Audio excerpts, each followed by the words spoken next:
What if I told you that the biggest revolution in agriculture and the biggest revolution in money are actually the same revolution? This is the story of two communities that are worlds apart, yet have a lot in common.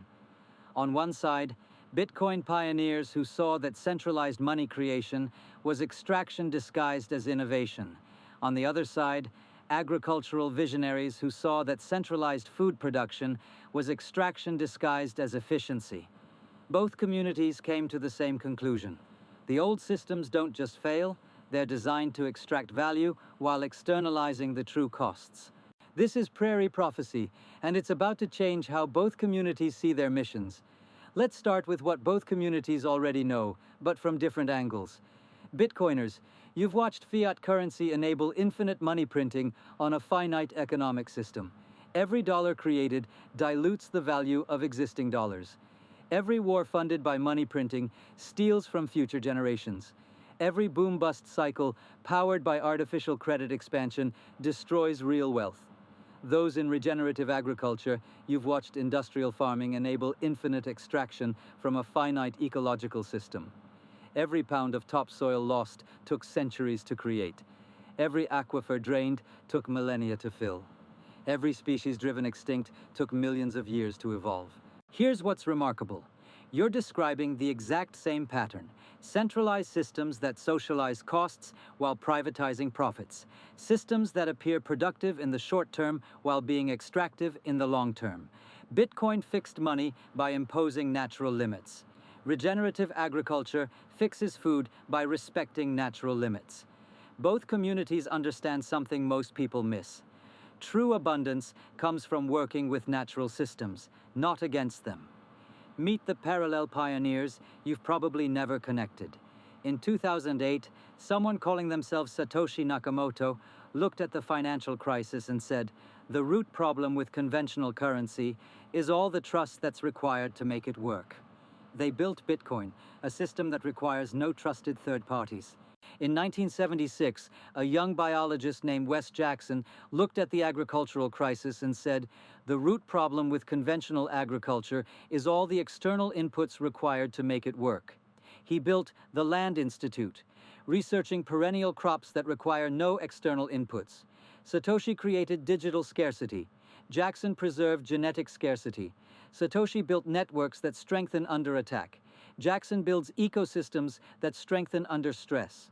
Satoshi proved you could create a monetary system that serves users rather than controllers. Jackson proved you could create an agricultural system that serves soil rather than extractors. Both understood something profound. The most robust systems emerge from simple rules applied consistently over time, not from centralized management trying to optimize every variable. Now here's where it gets interesting. If you understand why Bitcoin's properties make it superior money, you already understand why prairie systems make superior agriculture. Scarcity. Bitcoin's 21 million coin limit prevents monetary debasement. Prairie systems respect Earth's finite arable land to prevent ecological debasement. Durability. Bitcoin becomes more secure as more people attack it. Prairie ecosystems become more resilient as environmental stresses test them. Verifiability. Every Bitcoin transaction is cryptographically provable. Every healthy ecosystem shows measurable indicators of biodiversity and soil carbon. Track record. Bitcoin has outperformed all assets over 15 years. Prairie systems sustained human civilization for 10,000 years before industrial disruption. If you're a Bitcoiner who understands why artificial scarcity protects value, you already understand why natural limits protect ecosystems. If you're in regenerative agriculture and understand why biodiversity creates resilience, you already understand why decentralized networks create anti-fragility. You're using the same principles, you just haven't realized it yet. Both communities share something else. You understand that most conflicts arise from artificial scarcity created by extractive systems. Bitcoin prevents wars by removing governments' ability to fund endless conflicts through money printing. No more financing invasions by stealing from future generations through inflation. Prairie restoration prevents wars by removing resource scarcity through regenerative abundance. No more fighting over depleted aquifers or degraded farmland when ecosystems regenerate both. The Dust Bowl didn't just destroy soil, it triggered the largest internal migration in American history. Climate instability doesn't just change weather, it displaces populations and destabilizes regions. Both communities see the connection between system design and human outcomes. Fix the foundation layer, whether that's money or soil, and you prevent the conflicts that arise from extraction-based systems. This isn't idealism, it's systems thinking. The Bitcoin community has a motto: fix the money, fix the world. It's based on a profound insight. Money is the coordination technology for human activity. If the money is broken, everything built on top of it becomes distorted. Fix the foundation, and everything else becomes possible. Wes Jackson would say, fix the soil, fix the world. Same insight. Soil is the foundation technology for terrestrial life. If the soil is broken, everything dependent on it becomes unstable.